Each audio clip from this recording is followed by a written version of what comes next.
There we go. So we will have the recording on this website so that you can go back and look back at things that are discussed and so on. But the things you want to check out are definitions, real basic stuff, but always helpful. This is new. Go to the Green Communities website. They sent a bulletin around, I think it was today. The opportunities that Green Communities is offering is unbelievable. So for those, I think very few towns are not Green Communities at this point. So you want to make sure you're taking full advantage of that. A little presentation on how the grid works and how the relationships with online and off-grid and so on works. A lot of information on the electric vehicles and charging station. Now this is as of December, needs updating. So I'll get onto that. There's a Tech Council PowerPoint for EV calculations, EV. Summary of the climate roadmap bill from last year, Cape Cod Commission's climate action plan, and the Mass Smart Incentive Program, which you may want to brush up on. There's your reports. The towns have been putting together reports so that you can all look to see who's Green Communities, who's got how much PV, who's got EVs, and touch base with each other. So that's something we'll look at. Meeting notes and meeting recordings from all of our previous meeting. There's a special December 10th meeting, which had a lot of questions answered and some survey results. We had all the agencies on for that meeting in December. Some sample bylaws, which maybe in your town you need to refer to something.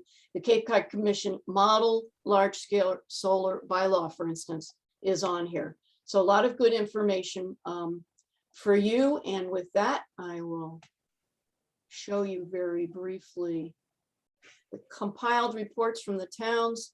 You want to make sure that you get your town up to date. We had some refreshment on this information from Dennis, Falmouth, and Agertown. We are missing anything in from Orleans, Provincetown, and Eastham, and Tisbury. So we hope to get that included on here too. But it's interesting. It asks you if you use MEI.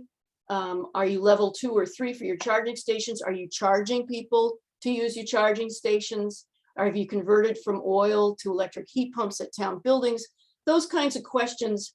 And it gets into the climate aspects. Have you adopted climate emergency article? And have you set a goal for, so you can compare your town to other towns and see what's going on in the greater world. So back to the presentation. That is it. We're going to take questions at the end of each agency's presentation, but questions or chat. If you want to talk with other members of towns and ask them questions, we do that at the end so that you can take notes while towns are presenting. And then if you want to pose a question, that will work at the end. Before we go on, does anybody have a comment for me? Am I audible? You are. Okay. Not moving too fast, I hope. We are hell-bent to make this as brief as possible. And I'm terrible when some people start presenting. Heather McElroy, for instance, last time she went, you got to be kidding. I'm done. So from the Cape Cod Commission. So we're very, very careful with the timekeeping in order to hear all the towns. So with that, Dan, you're up first, a report from the Cape Cod Compact, Cape Light Compact. All right, go ahead and start your timer. I'm ready for my 5 minutes. Oh, yes, thank you. All right. All right, so the first thing we wanted to update folks on is we did receive a grant. The goal of this grant is our e-bike program. So our goal is to get roughly 150 to 200 vouchers for income qualified customers to purchase e-bikes. So we're covering 75% of the cost of an e-bike up to $1,200 and $125 towards e-bike accessories. We're currently partnering with 5 local bike shops to distribute the bikes. So that's where the customers would actually go to use those vouchers. We are still looking for bike shops on the vineyard. So if you have any connections there, we'd love to get some folks there on board so we can make sure we're reaching customers on the island as well. As I think most folks are probably aware, we're continuing to push and roll out our new heat pump offerings. This includes up to $2,500 per ton for heat pumps for businesses, as well as the $10,000 per home for air source heat pumps and $15,000 per home for ground source heat pumps. This spring, we also launched one of our other electrification offerings, which is our lawn equipment offering, where we're offering $30 to $75 rebates on things like electric or battery powered lawnmowers, not hedge trimmers, but string trimmers, chainsaws, leaf blowers, those items. We're also going to be expanding that out to commercial customers as well. So some of the larger commercial equipment will be available soon as well. Then we've got a few other things hopefully launching in the next month or two. The big one we're excited about is our moderate income rebates. This will include customers who are between 60 and 80% of the state median income. Those customers are already eligible for 100% coverage of weatherization, but they'll also be eligible for 80% of the installed costs of heat pumps if they're displacing oil or propane or electric resistance. And then we're also helping customers get off of propane and natural gas stoves. So we'll be launching a $500 rebate for those customers to transition to an induction stove. And then another one that we're excited about is the windows. So customers with current single pane windows will be eligible for a $75 rebate when they upgrade to triple pane Energy Star windows. Now that it's July and August, it's demand response season. So as everyone knows, our energy consumption peaks at this time. So this is just a reminder that we have programs out there through our Connected Solutions offering, in particular for residential customers. If you have residential batteries, we pay those customers an incentive to discharge those during peak events throughout the summer, as well as reducing load through smart thermostat curtailment by increasing your thermostat setting during those peak events. So those programs are available for customers to enroll into, and we've got incentives available for those. And then on the commercial side, we of course have large scale battery programs for those customers, which can be a great revenue stream for folks looking at sort of resiliency projects with batteries, or those who are looking to do traditional curtailment using building controls, whether it's lighting, HVAC, or systems controls. We pay you an incentive to reduce your energy consumption during those demand response times. And then the last one, hopefully I'm still under my 5 minutes here, is perfect. I timed this well. All right, so the last one is our Main Streets events for folks who maybe aren't familiar with this. This is where we partner with towns to go out and actually do kind of a blitz where we do on-site in-building assessments for businesses. And we have a handful of those scheduled this fall with Oak Bluffs, West Tisbury, Provincetown, Bourne, and Harwich. And if you're looking for the dates for those events, they can be found on our website. And that's it. Perfect. Right on the nose. All right, Rich Delaney, our friend from the Cape Cod Climate Change Collaborative. Hi, Rich. Hi, Liz. Hi, everyone. Thanks for bringing us all together, Liz. And I'm glad it's virtual. I had my first experience in Lisbon at the United Nations Ocean Conference last week, which is wonderful to be with people, but came back with COVID. So I'm isolating here in my basement. And I will hopefully be able to have enough stamina to get through the whole time, you guys. But just three quick things from the collaborative side. One is looking ahead. We've set the date for our next Net Zero conference, which will be October 29th. And that will be virtual again, in part because more people can participate, I think, and it's good. There's an upside to that. And we will be focusing on three major themes to be refined a little bit further. One will be the whole offshore production of renewable energy, because it's so critical. And I think we have to keep reminding ourselves, all these great things we're talking about with electric cars and charging stations need renewable energy, and the grid needs to be able to handle it. So there's some real challenges still to get to meet the targets. And the second theme will be a little bit about the two crises that we're facing at Cape Cod, the climate crisis, but also the housing crisis, and how we really don't want to have to choose one or the other. We shouldn't. We need to figure out how we can achieve or make progress on both of those as we build out more needed affordable housing. And then the third theme will be what you guys are, and this activists and local activism is key, I think, to really helping us implement all of those climate change related actions. So look for that on the 29th. Second point is the strategic plan for the collaborative is really focusing on local activism this year. As I just mentioned, it'll be in the conference, but also we, in that regard, I had one of our vice presidents, a woman named Janet Williams, so I think you know, from Chatham, who heads up our Chatham Climate Action Network, or CAN for short. And we've been part of the organizational structure of the collaborative is to have networks in each town. And she and the Chatham folks have done a great job.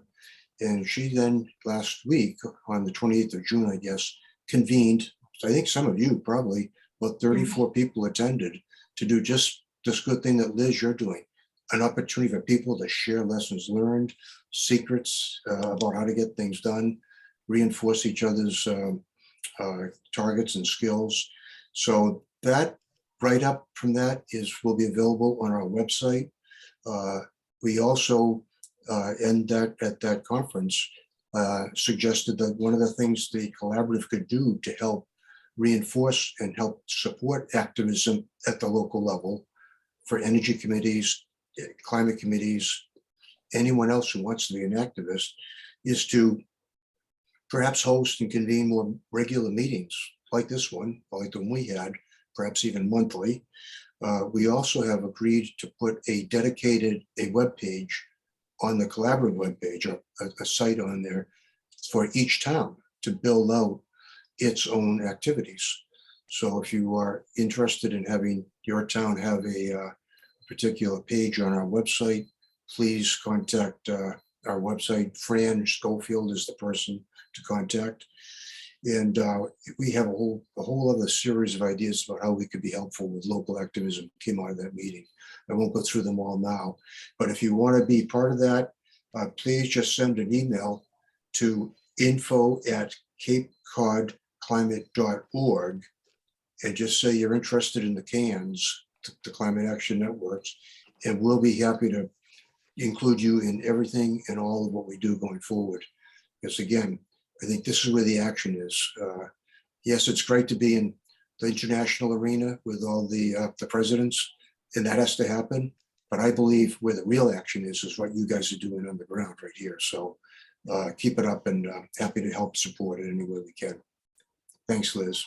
Excellent. Give me that website again, Rich. It's just info at, it's an email address, Yeah. info@capecodclimate.org. It just leave your name and your town and that you're interested in the CANs. It will add you to all the mailing lists and all the activities that are going on. Collaborative.org. Right? See if I got it.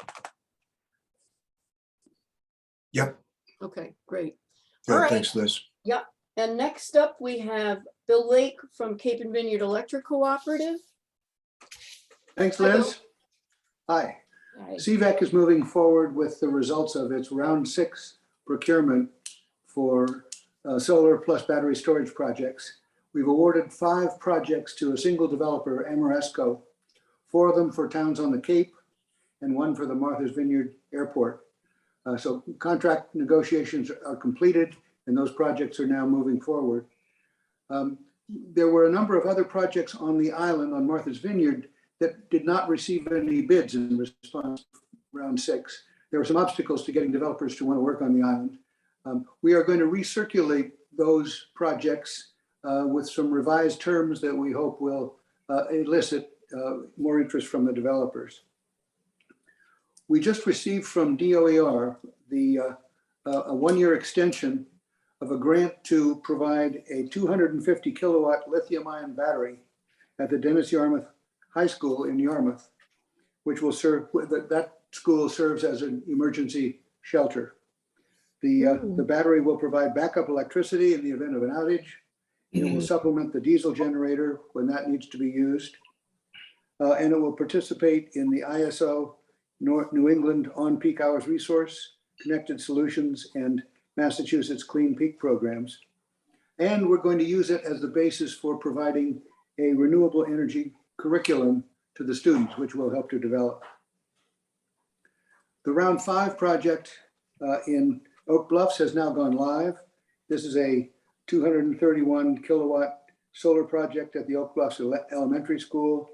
And it includes the use of a Tesla energy storage project. And then finally, CVEC submitted public comments to the Department of Public Utilities in response to the recent Eversource rate proposal. We know that Cape Light Compact is actually participating as a party in that, and we're delighted to see that. We've submitted comments indicating very important interest that we have in having projects that need to go forward that were held up by regional studies. Those studies are now released, and we think it's very important that the results of those studies be considered in a way that will allow those projects to go forward. So as they say in a congressional hearing, I relinquish the remainder of my time. Very good. Okay, we're doing really well. We're setting a great example for the towns. And next, we have Heather McElroy from the Cape Cod Commission. Okay. Hello, everybody. Nice to be here. My comments are really focused on electric vehicles. So just starting off with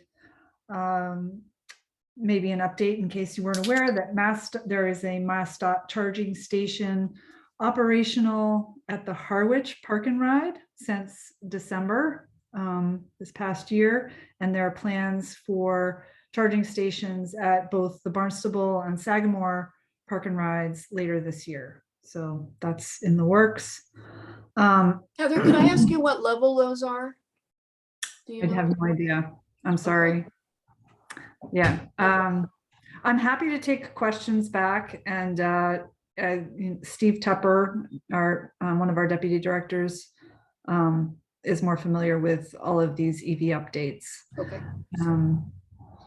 But there are many other charging stations installed or planned around the Cape, taking advantage of the EV incentive program, the state program. And commission staff are in the process of updating our inventory of all those charging stations. So Michelle White, also on the call here, was going to also just provide a link to our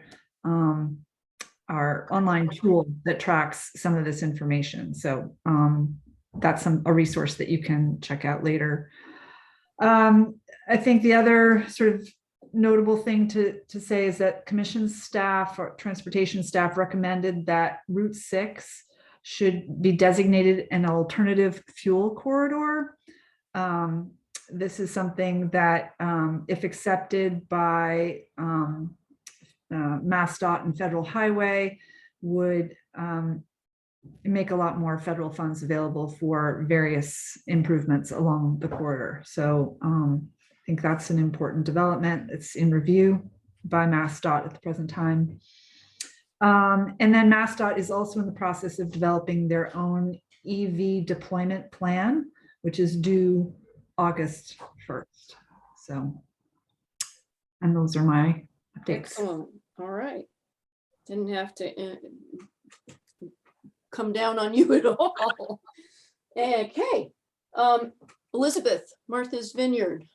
Where are you, Elizabeth? I guess if you, there she is. Hi. Hi. Thank you, Liz. It's nice to see everyone. We just wrapped up our Vineyard Climate Action Plan. We got an MVP grant last year at this time, so we basically spent the last 9 months working on this plan through Zoom, which was challenging. It's very community-based. We had a local island consultant and over 100 local residents were involved in developing it. We developed 6 thematic areas and some overarching goals. We have over 180 actions that we want to implement.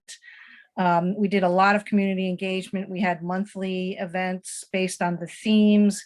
And we also had a climate action week, where we had over 40 events on the island and then a whole day at the Grange with climate related information and activities. So it's been a really amazing process. And the climate action plan is web-based. We're going to be updating it as we implement the plan. The website is thevineyardway.org, and the plan will be up at the end of July. So it was a really challenging and a really exciting process. And I hope you'll check out the website later this month. Great. So I would presume that is comparable to the Cape Cod plan that we have, that the Cape Cod Commission developed. It's comparable, yes. I think ours, we kept it short. It's and it's web-based, so there's a lot of graphics and things like that. But yes, we certainly used yours as a guide. Thank Would you for that. send me the link and I'll make sure it gets on the ECCCI website? Great, okay. Thank you. Do we have anybody from any of the tribes here today? If you are here from either of the 2 tribes, we had Wampanoag, both tribes, Cape-based and island-based. I don't think that anybody responded, so I'm not going to take up any of our precious time. So we are done. I did promise that questions could be asked of the agencies that have just reported out. So does anybody have a question? Can you use your hand button under reactions down at the bottom of your screen? If you click on that and raise your hand using reactions. Okay, Joyce, you have a question? Yes, my question is for William Lake, and I'd like to hear a little bit about the thinking that went into having a generator as part of the complex for the emergency shelter at the high school. I had thought originally that the solar was going to be generating the emergency shelter energy, and it seems like we're circling back to a fossil fuel component. Thank you. The battery will be the first thing that's initiated in the event of an outage. But batteries today have limited capability. The technology is growing all the time, but the idea is that if an outage lasts longer than the battery can provide service, then there will be a need to kick over to the generator. Hopefully that won't happen, but the generator is there as a backup to the battery, which itself is a backup. Very good. Okay, Susan, question. Question for Cape Cod Compact. When is the e-bike program going to be rolled out? I believe it's rolled out now. I think they've been taking applications from customers currently. Okay, thank you. Yep. I do not see any more hands. And I don't hear anybody. So it's time to move into the town reports. And the first town up starts with A, and guess what, Bill? It's Aquina.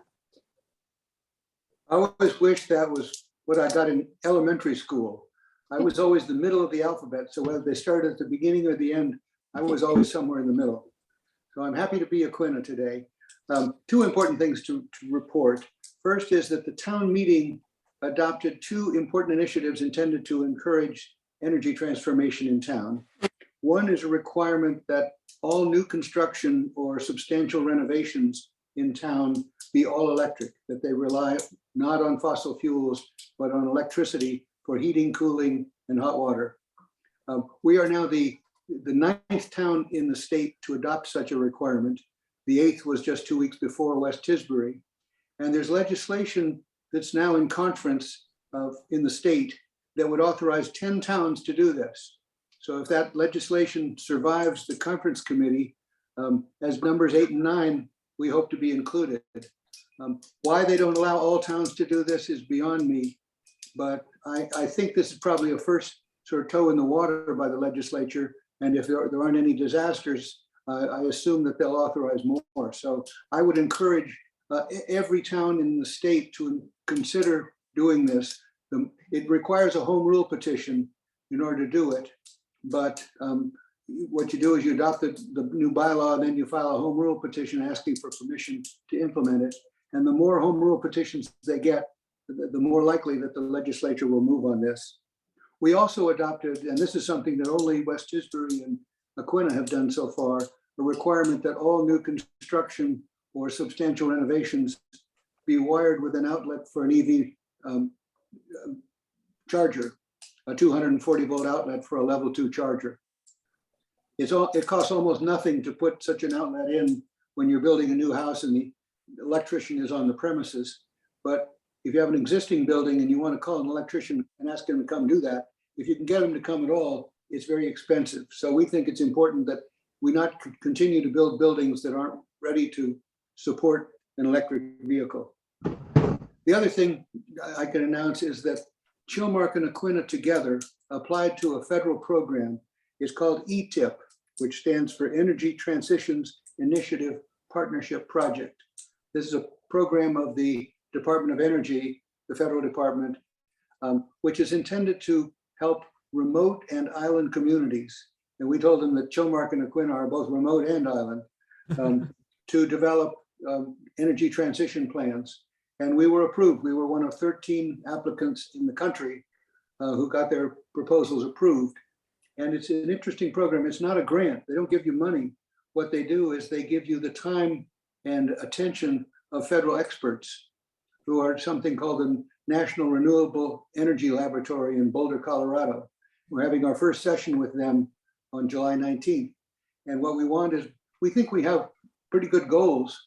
And we even have, I think, a strategy. We think we know what the strategy should be, but what we don't have is a tactical plan, an idea of what step should we take first? Should we concentrate on heat pumps first? Should we be promoting electric vehicles? What should we do now in order to reach the goal that all the towns on the island have adopted, which is to be off fossil fuels by 2040? So we're glad to have some expert help. We have enthusiasm. What we need is the expert help. Thanks, Bill. Okay, that's about the 5 minutes. Does that wrap you up? I'm finished, yes. Excellent. Okay. Barnstable, who's going to make the presentation on behalf of Barnstable? I see Gordon. Yeah, hello there. I see Rob Wilson. He's also on the committee. Ah, okay. Okay, but just a few updates, I guess. We the town council recently passed in the next budget a sustainability coordinator position. We don't have the job description yet, but at least we got the position funded for next year. I don't know how you're doing in Falmouth, Rosemary. We're working, we have in the Energy Committee, we have a subcommittee working on food waste and textile recycling and trying to get both of those up and have more people involved. Just as an update, you've probably heard this before, but our Green Communities application was not passed by the town council. We passed the energy reduction plan and we passed the vehicle plan. But when it came to the stretch code, the town council didn't vote it in. So I think we're sort of dead in the water for a little while. Sorry. So yeah, I know. I hope Sandwich gets theirs through. They did. Oh, good. Okay. No, thank you. That's it. Thank you. Okay, great. All right. The next town on the list is Bourne. Do we have anybody from Bourne? I don't see anybody. Janice, you're not here. No. Okay, so we're gonna have to let Bourne go. Brewster, do we have a representative from Brewster? I didn't see anybody. That brings us to Chatham. Who would like to make the presentation for Chatham? I thought we had somebody from Chatham. All right. Nobody from Chatham. Brian, you're not here? Brian Miner? Brian, you're here. I see it. You've chatted. Nobody available to speak for Chatham today. All right. So Chilmark, we have a lot from Bill Lake. Is there anything to be added by anybody? Well, this is Yes. Steve Lewinberg. I'm on the Steve. Energy Committee, Yes. and we did get a grant from the state to put in a fast charger, which will be the first fast DC charger on the island. And we're working hard to make that happen. Great. That's it. That was short and sweet, I'll say. Well, Dennis? Bill Lake already talked about the federal grant that we got, not grant, but the federal program that we're involved in. He stole your And thunder. yeah, Philmark has been working very closely with the Quina. We're sort of sister communities here. That makes And so much sense. Yep. Good. so, Excellent. Anybody from Dennis? Yep. All right. Is that Susan? Yep. All right. Well, we were a little slow getting started with our designation grant from Green Communities. But we now have 2 projects that are approved and I think 3 more that are in process of getting approval. And we were able, thanks to Margaret Song, to get a 3-year extension to spend down that designation grant. We've been putting most of our efforts into a whole system of EV charging stations. We've identified 12 priority sites, and 4 of them have already been approved by Eversource. And they're in the process of looking at the other 8. We spent a lot of time weighing the pros and cons of purchasing the stations using a grant versus the loan program that ChargePoint offers. And we've come down pretty strongly in favor of the the lease option, which is called ChargePoint as a Service. SEMA Connect also has a lease program, and we feel that will take the onus off the town for managing them, and that if it's their station, they're going to be a lot more quick to do repairs, etc. And it's very short money, $2,400 or so a year for ChargePoint, and the town gets all the revenue except for the processing. We presented all of our findings to the select board in March, and they gave us very strong support. We were hoping to get some articles on the Springtown meeting warrant, but they've referred it for staff review so that it'll be all ready to go for the fall town meeting. The articles are to basically set up a revolving fund, so to be able to pay for all the front money for the charging stations, and then hopefully we'll have a second revolving fund that will be for fronting money for grant programs. We also, in order to be able to take advantage of the Eversource Make Ready program, we're going to have an article to enable us to have a 5-year contract rather than the state normal limit of a 3-year contract. Oh, that's interesting. Take note, everybody. Yeah, the mass guidelines say that you can have a contract up to 3 years, and with approval of the authorizing body, which we've now taken to believe that it's town meeting, you can extend and have a 5-year contract. So we're hoping to go forward with this whole network. We're still interested in a solar canopy for the Highland Golf Course, and we're looking at various options. And we're currently leaning at simply leasing the space above the parking lot to a private developer. Again, this is another taking the onus of management off the town and still getting the advantage of the canopy and some revenue. Good. Is that it?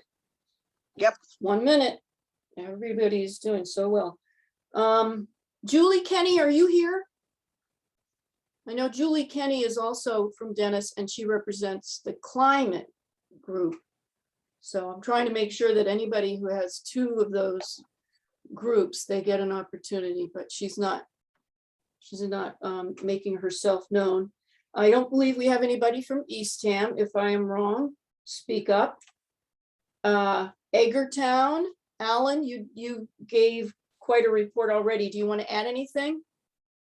Yes, from Edgartown here.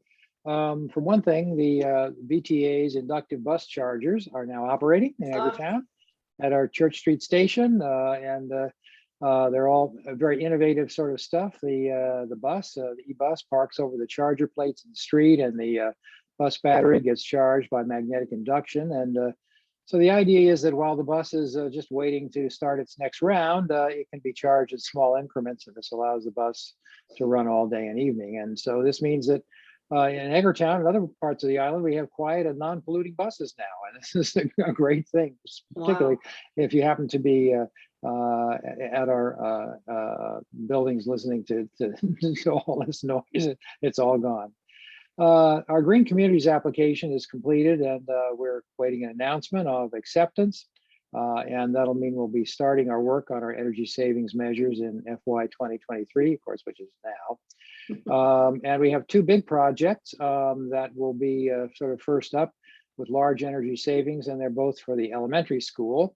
A dimmable panel LED lighting in all the classrooms, and also demand controlled ventilation for the building and for the rooms individually. And this will save about $57,000 a year, which is pretty nice considering our Green Communities acceptance grant is about 130,000. So a big number. Wow. So that we're really looking forward to saving that money. Yeah. The town has now installed 2 level 2 electric vehicle chargers with 4 ports altogether. Now they're operating at the town's park and ride, and that was assisted by a 15K public use charger grant from the Mass EVIP program, which I'm sure you're all familiar with. And lastly, the Energy Committee has spawned a new climate committee, which was appointed this spring, and it's just starting its work now. And that's involving interviewing town department heads and boards and committee heads and so on, chairs about climate adaptation plans and any messages they want to carry to town residents and so on. They're also distributing a half-page flyer on actions the town is taking, the town of Edgartown, to combat climate change and what individuals can do on their own as well. And the idea is to take these to the rental agencies. They're doing this now so they could be included in rental packets for visitors to Edgartown, and also put it in various places to distribute widely around the town. So we're busy, and we're having fun, and we're saving energy. That sounds great. Maybe the Cape Cod Commission and some of us could look into getting that kind of flyer for our car rental agencies. I love that idea. Get them where they live. Did I say car rental? I meant to say the house rental, obviously. I like the car rental agencies too. Well, those too, yeah. Yeah. All right. Thank you, Alan. Do we have anybody from Falmouth? Oh, yes, Rosemary, silly me. Okay, Yes. Rosemary. So with every speaker, I thought, oh, I hope I don't have to follow them. This is amazing what every town is doing. So glad to be here tonight. Falmouth has some good news to report too. So, and by the way, I wear several hats. I will be mentioning efforts by Falmouth Climate Action Network and the Falmouth Energy Committee. I'm a part of both of those. I'm also the CVEC rep for Falmouth, and I'm on the board of the Cape Cod Climate Change Collaborative. So in Falmouth, the really good news highlight of the year, I think, was that our town meeting approved our petition to hire a full-time sustainability director. Unfortunately, it was not funded at that time due to staffing restraints and constraints that have been going on in our town. But we expect that it will be funded at in our next fiscal year budget, and hiring will begin right after that. That's sometime,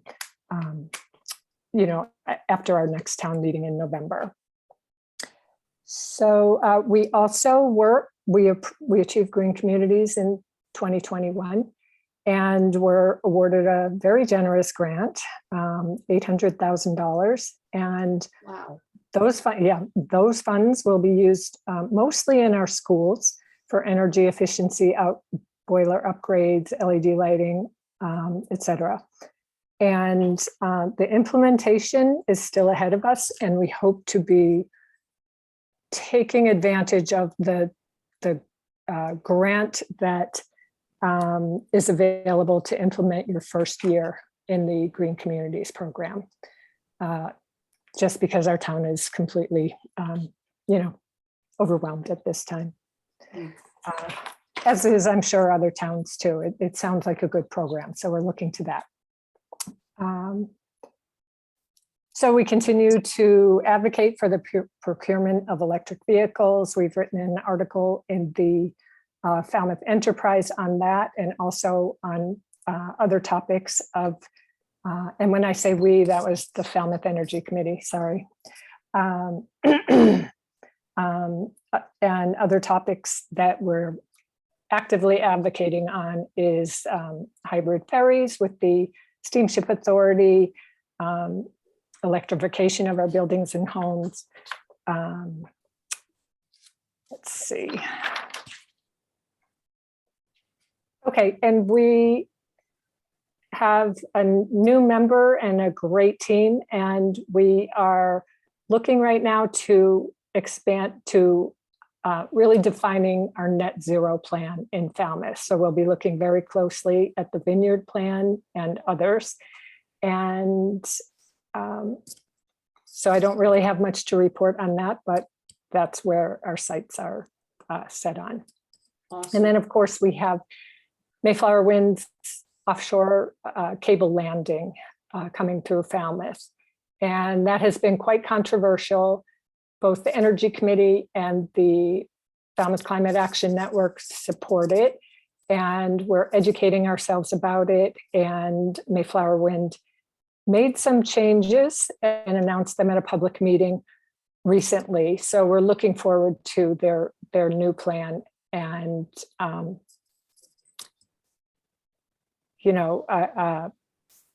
remain hopeful that it will be adopted in Falmouth. Okay, That's all. great. Thanks.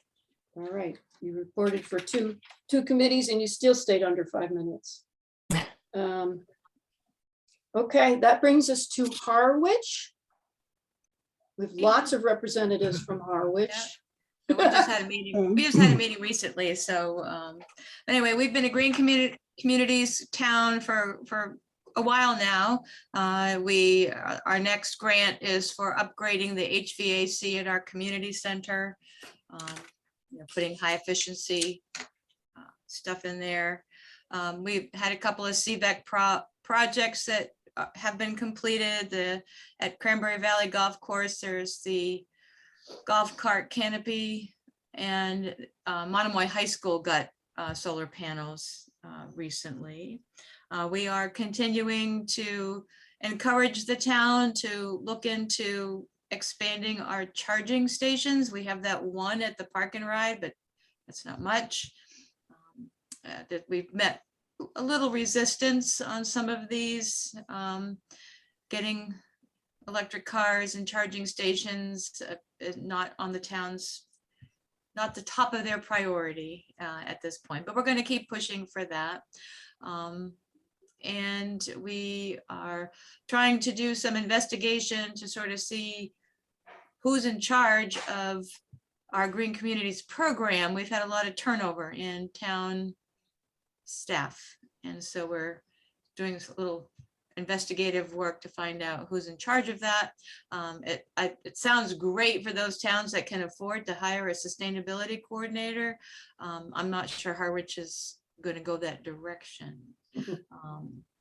Jacqueline, Charlie, Roseanne, anything else? I'd like to say a few words, but mainly about electric charging outlets in multifamily houses. I noticed the Yakima representative said that the town council had passed a rule that all new houses there had to have an outlet in their garage for charging electric vehicles. And we need to get the building code changed in the state of Massachusetts so that all multifamily houses, condos, motels, everything else has a select outlet box that the person has a key for, and he can exclusively use it. We need to set this up now so that by 2035, all these multifamily units have a charging place for electric vehicle. If we don't look forward with our head in the sand, it'll never happen. Good point.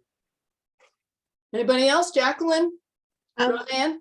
Yeah, I just want to jump in. Both Jacqueline and I are also members of the Harwich Climate Action Network, so we wear a few hats. And I'm actually the newest member of the town committee that Valerie heads. But one of the things that we are looking at and looking to join with other towns is around water quality.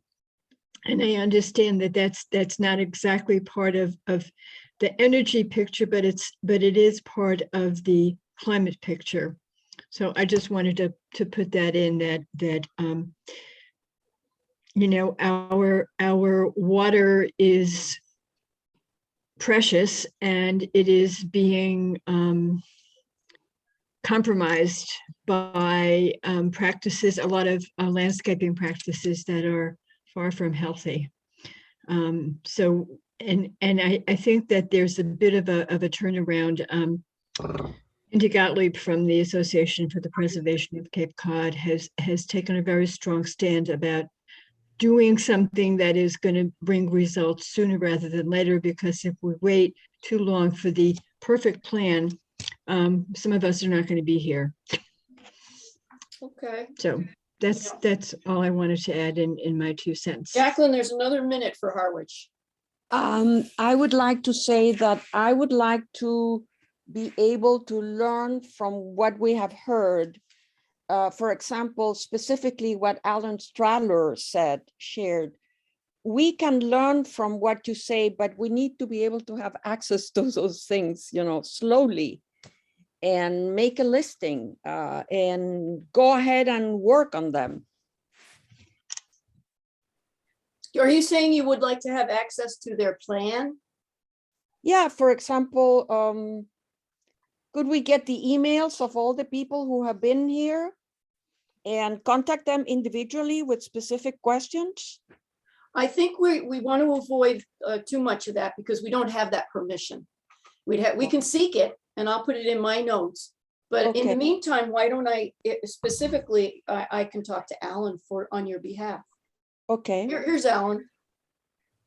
Yeah, I'd be happy to chat with you about that and help in any way. I also wanted, go ahead. What is your email? My email is Alan, ALAN, @bu.edu. I'm a retired BU professor and I have that for life. Free. One L. ALAN, yes, that's right. Thank you. I also wanted to bu.edu. edu. That's for education. All right. Yeah.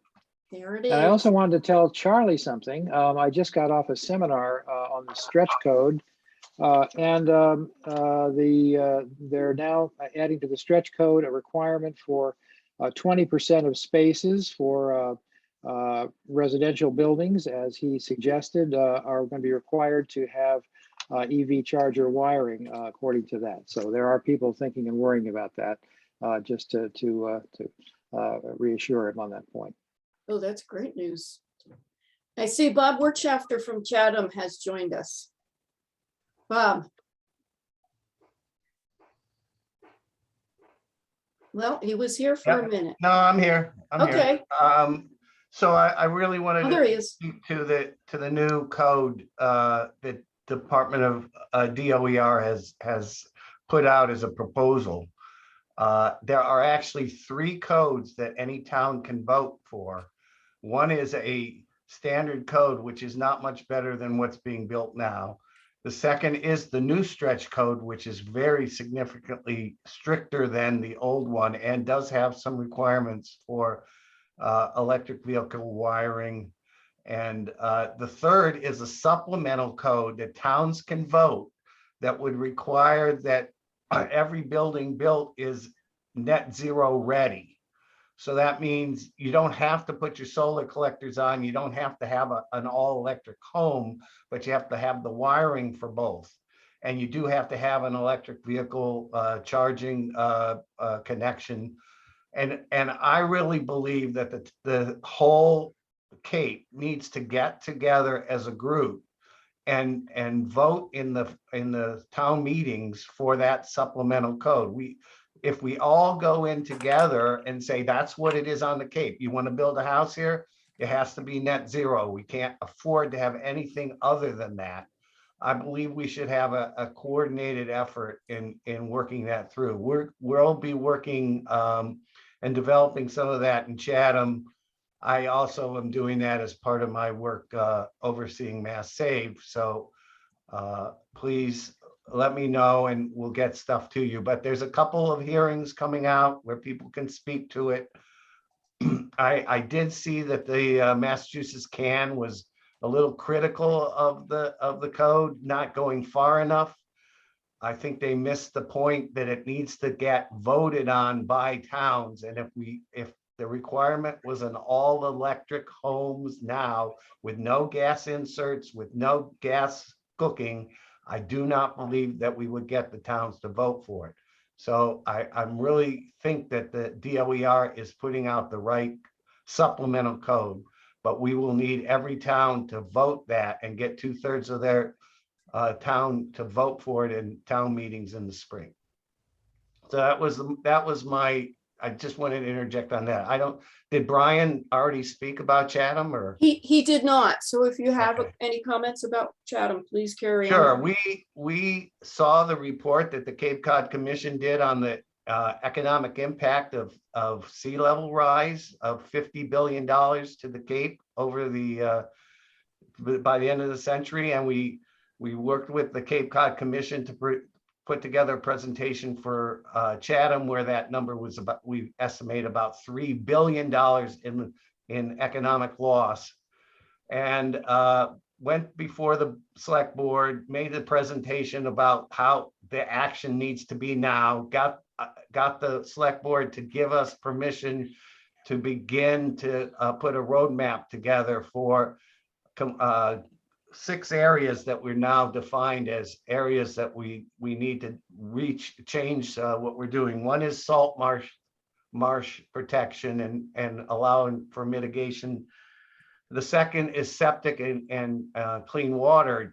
One of the impacts of sea level rise is it's going to inundate many of the septic systems that we have on the Cape. And so that's actually critical that we get going on that right away.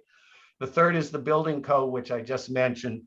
The fourth is participation in the EE programs by community members. It turns out it's very embarrassing for me, who's been working in Mass Save for this many years, to find out that Chatham is one of the lowest participating communities in the state.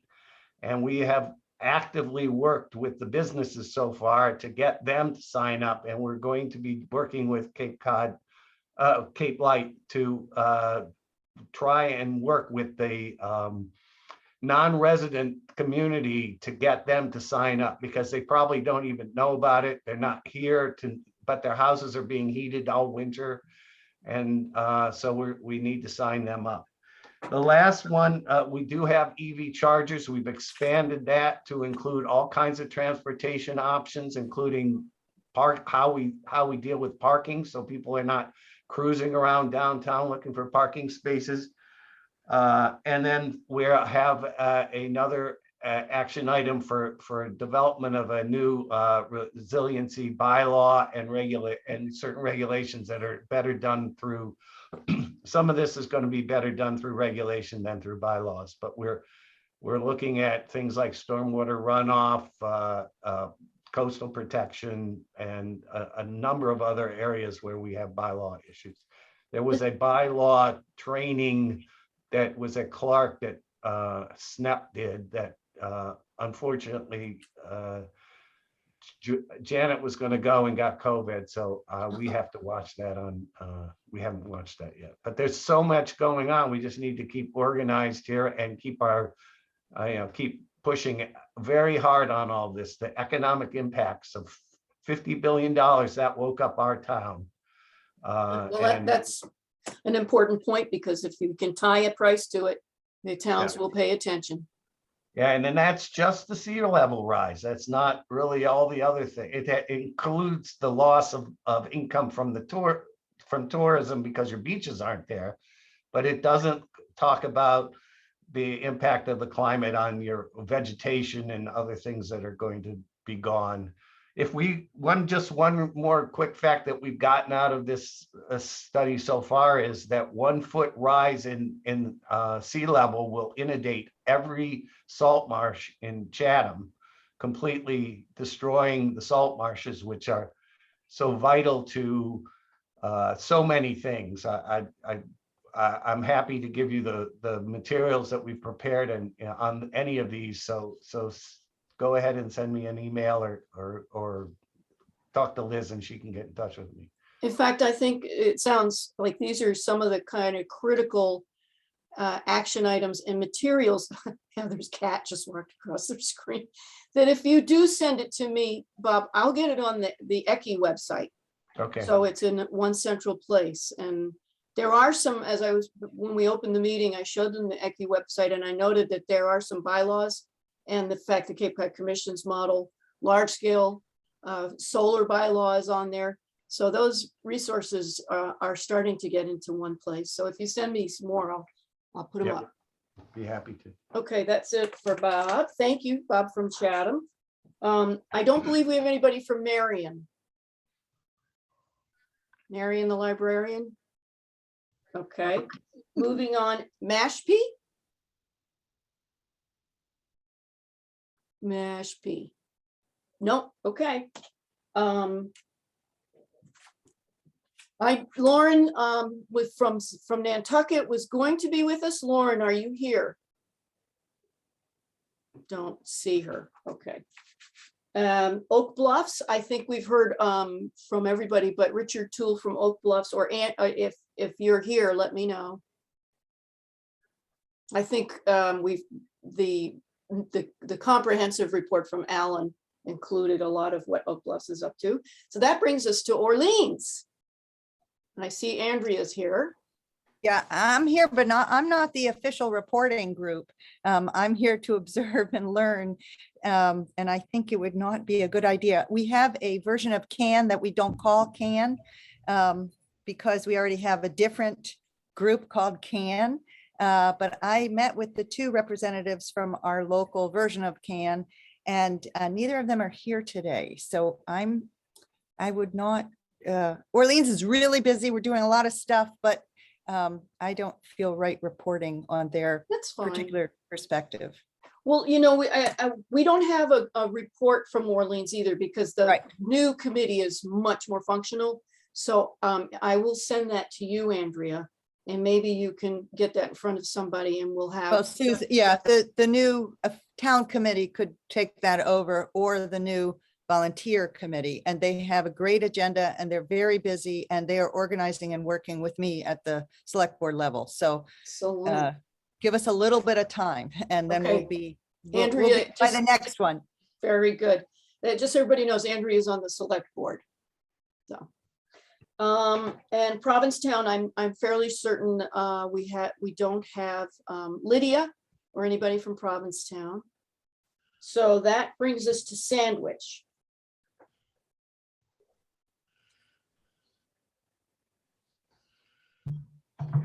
Laura or Judith, are you here? Nope, okay.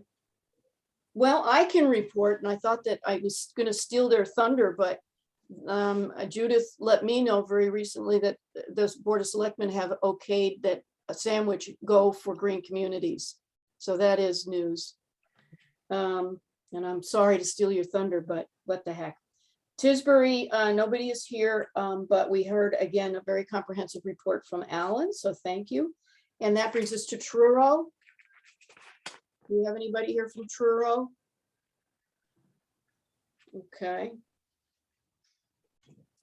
That brings us to Wellfleet, and I know we have people from Wellfleet. I did not prepare a report because I assumed Dick Elkin would be here, but I don't see him. So I'd be happy to report a couple of things. I believe that our array at our landfill has become active since the last meeting. Finally. That's amazing. Up for months. It was an Amoresco project completed a long time ago, but never turned on because the town had not properly established title to the landfill. So it is now in operation, and we're trying to get statistics on what we're earning for that. Our chair, Dick Elkin, has developed 3 virtual presentations. We're going to try to do more education of town people, trying to get folks involved in climate change issues. And the last thing I wanted to mention, Liz, my colleague Suzanne on the Energy Committee sent you a copy of a letter that we sent to the manager of the Cape Cod Collaborative, which does yes. school buses. Oh, please tell us about that, Carol. Well, back in November, actually earlier in the fall, Wellfleet started meeting with other outer Cape towns, Orleans, Eastham, Truro, and occasionally Provincetown, the energy committees and climate action committees to try to see if we wanted to do some joint action and support each other. So a small group of us was looking at, were there projects that we wanted to do?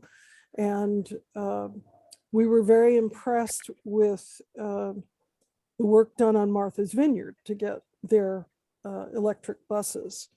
And they tapped into the Volkswagen settlement that is now used up, but I think that's one of the things that funded them. So we contacted the Cape Cod Collaborative in February about the idea of applying for grants for electric school buses. And they responded that they had just upgraded the fleet in 2018, at least for the Outer Cape, to use propane buses. So Suzanne just wrote to them again, hoping that we could get them interested because there is grant money now that's available. And we would really, really like to have support from other energy committees on the Cape, because the Cape Cod Collaborative services the school buses in most of our communities. And his concerns about using electric buses, the very first one was community support, because these electric buses are very expensive. So any support that could come from other committees on the Cape to the Cape Cod Collaborative would be most welcome. Go ahead, Carol. Go ahead. Well, I don't want to interrupt you. I think that the ECCCI website can be functional in that I can get that letter out to everybody through the emails that I have. And if people can choose to bring it forward and act on it or not. But if everybody could, I don't want to take action on behalf of all of you. I'm not an employee anywhere. If you could click on under reactions and give me a thumbs up by raising your hand, then I will know that you're okay with me sending you out both the letter that Carol is talking about regarding electrified school buses and the stretch code that Bob Werkschafter was talking about, that that we're all trying to see if we can't get on our town. Jacqueline, fine, I got yours. Give me a thumbs up. All right, I'm getting thumbs up. And now let me ask, I'm going to turn everybody's thumb off. Now, if you don't want me to go that route, give me an angry face or whatever you can find there. Anybody think this is a bad idea, please let me know. And you can email me and say, no, this isn't working for me.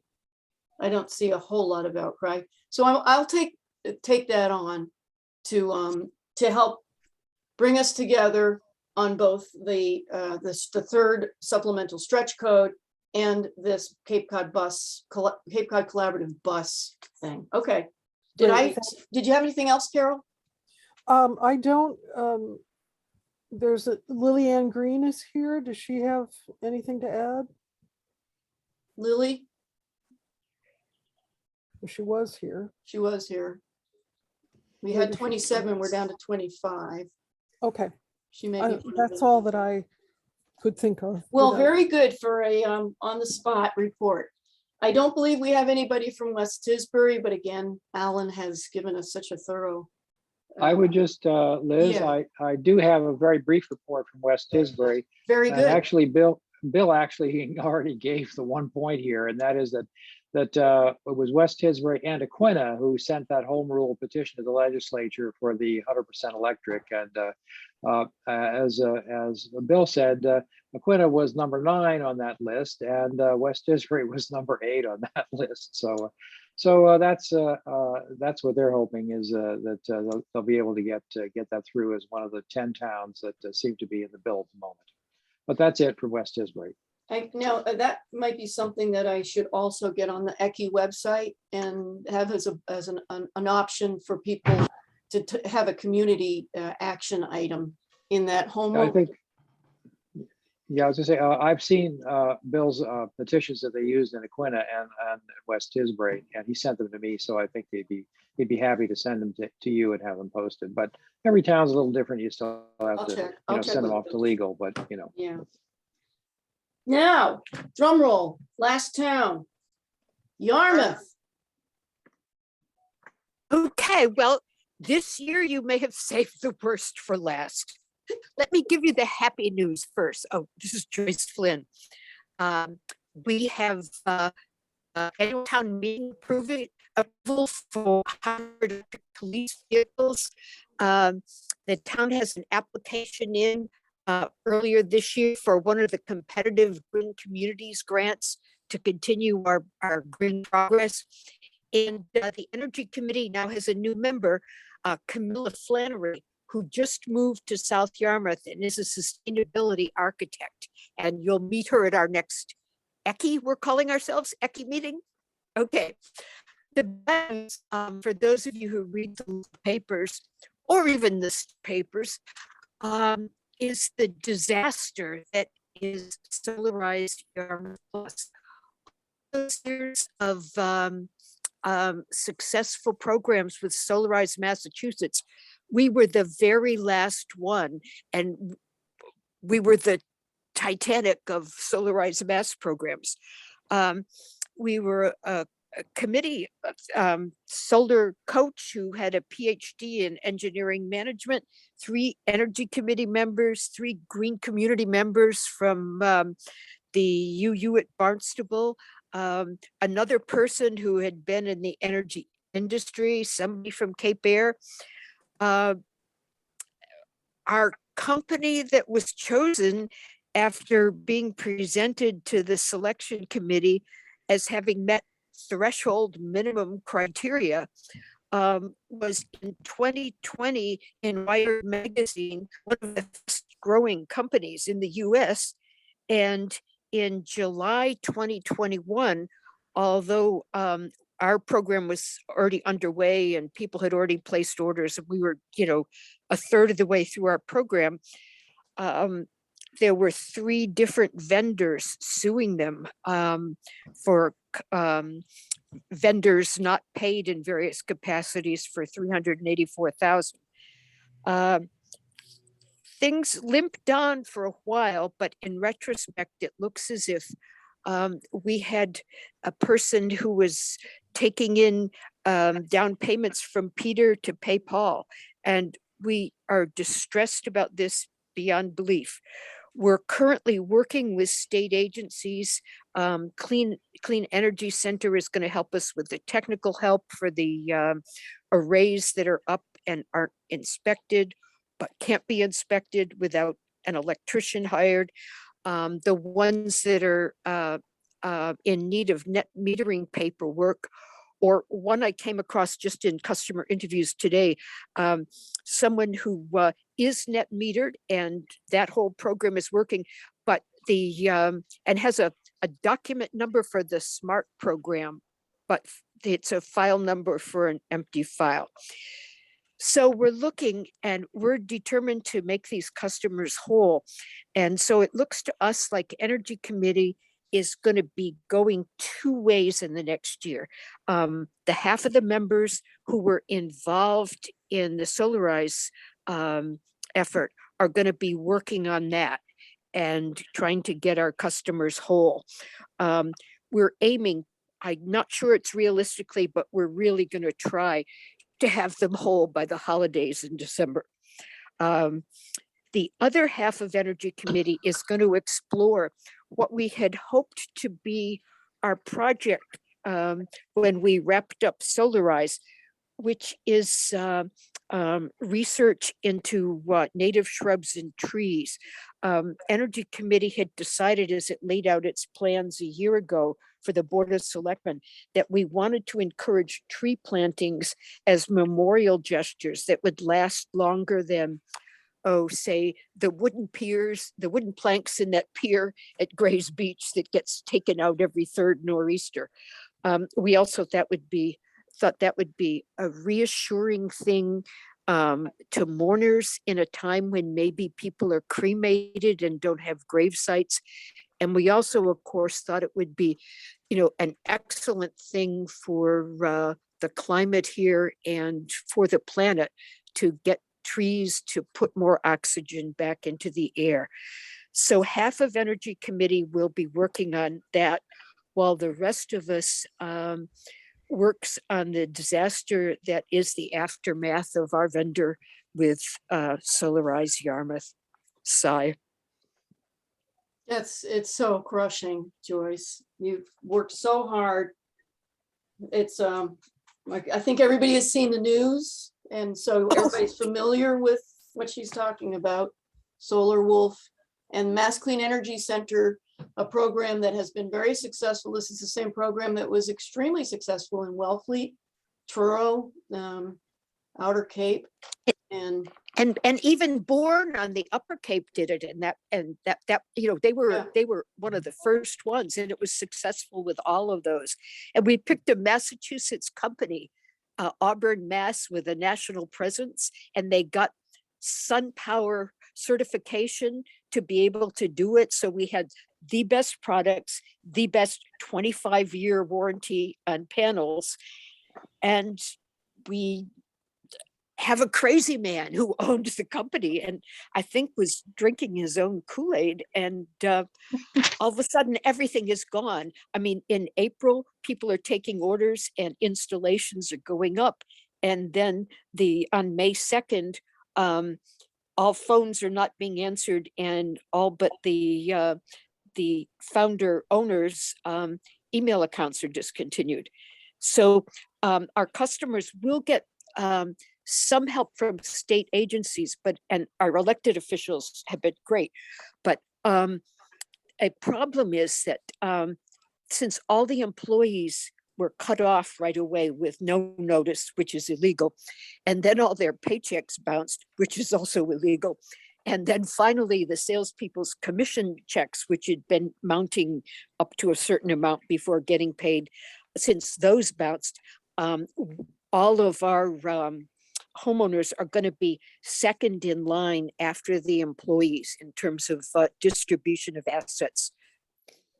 But that's, I mean, obviously those people have worked for that money. So, but I just think that it's going to be a question of some creative political pressure to get together what looks like almost $700,000 of unfulfilled product.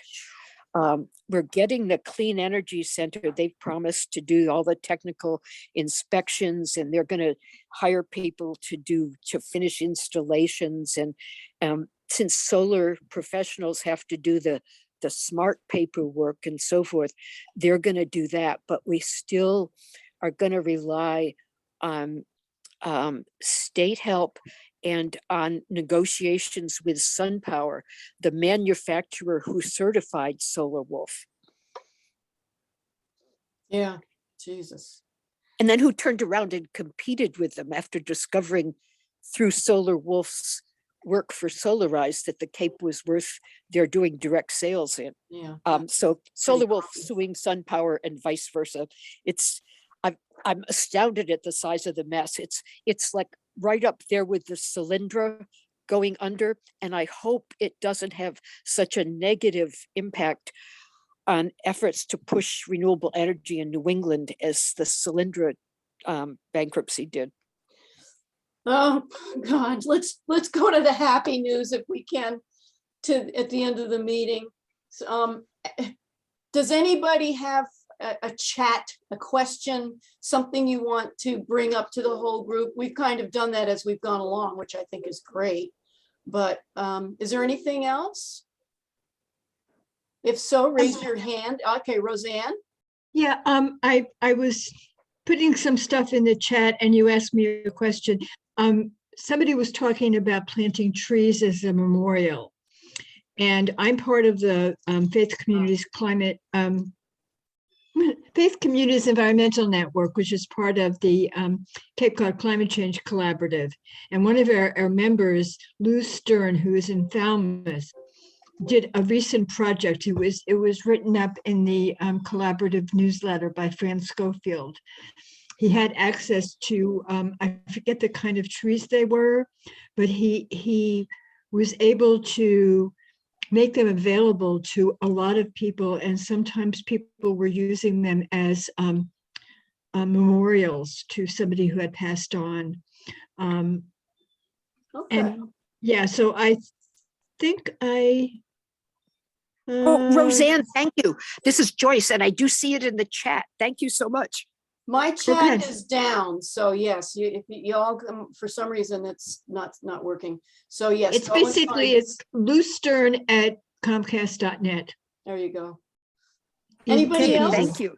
have Yeah. an item they would like to share or a question for the group? We have 5 minutes left. All right, I trust that's a no. I don't see anything in chat because, as I say, my chat died for some reason. The wonder, oh, I bet I know why. Because I have a document thing open. There, okay, got it. There we go. So next meeting, September. We want to meet in September. Shake your heads, yes. I see 3, 4, 5. Okay, that's enough for me, Valerie. So we'll do this again in September. The Thursdays, 4:30 to 6 seems to work pretty well. The Thursdays in September that I was thinking of are the 14th. Let me get a calendar up. The 14th. I'm sorry, 15th, the 22nd, or the 29th. How about the 15th? Thumbs up. The 15th it is. Very good. So unless, if you want to stay on and chat chat away while I write down what I'm supposed to remember. Don't forget the virtual pizza. No, virtual pizza. Well, hopefully we will be meeting in person for those who want to, and we'll have real pizza. So Where do we meet in person if we at the meet in Cape Link person? Compact, which is nice and central. Where Well, is it? It's right in Yarmouth. Oh, that's very central to Harwich. Well, it's not as bad as, think about the vineyard people. And we usually do provide transportation for the vineyard people, Mhm. i.e. a bus, so, Liz, yeah. maybe when we get closer to the meeting, if people need rides, if we want to carpool, maybe we can That would be great. Put I will. put it on the make sure website that- or something and I people can. will sign do up. that. I will. Okay. We'll have a Ciao. whole thing, chow chow, can have a whole Bye. survey monkey. Thank thing you. maybe. Thank you, Liz. Thank you all for showing Thank you, up. everybody. Yeah. Thank Bye. you. Bye, Rosemary. Bye, everybody. Thanks, Liz. Bye bye.